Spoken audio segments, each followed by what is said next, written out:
Hi, I'm Link, and welcome to Link Life Money. The United States and Canadian jobs report just came out yesterday morning.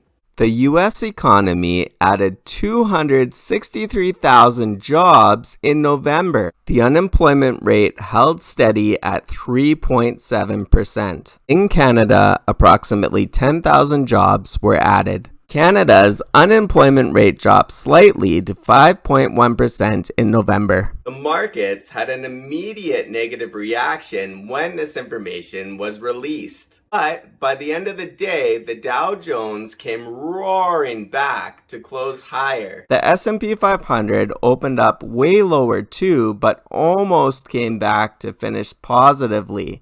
The Dow Jones ended up plus 34.87 points. The 10-year bond yield in both Canada and the United States continued to fall. You can see the initial spike in the US 10-year Treasury note as soon as the jobs report came out, but then you can see that it trended lower throughout the day. The Canada 10-year government bond is extremely similar in that it spiked up with that initial jobs report, but then it trended lower throughout the day. Long-term mortgages are generally affected by the 10-year bond yield. As of today, the 10-year bond yield indicates that long-term interest rates could be lower than they are today.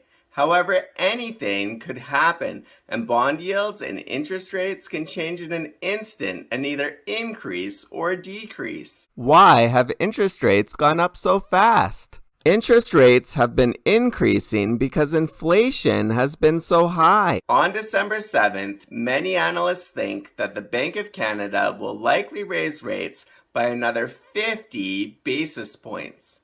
The head of the U.S. Federal Reserve, Jerome Powell, gave a speech on Wednesday. This article states that following Powell's speech, the probability for a half-point move rose to 77%. I have no idea if long-term rates and bond yields will be up or down. Regardless of what happens, it's a great idea to stick with your budget and pay off consumer debt.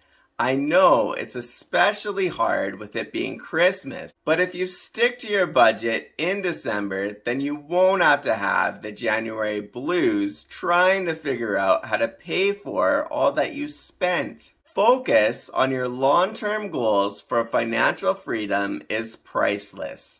It's important that you're staying on track for achieving your financial goals. It's okay to shop. It's okay to spend money. Just make sure that you're within your budget and that you are cash flow positive and not going into consumer debt. It's important that you are staying on track for achieving your financial goals. My stock market update video is up on the screen right now. I now have 109 subscribers. Thank you to everyone for your support. If you could please subscribe, I would truly appreciate it. Save money, make good choices, and please be kind.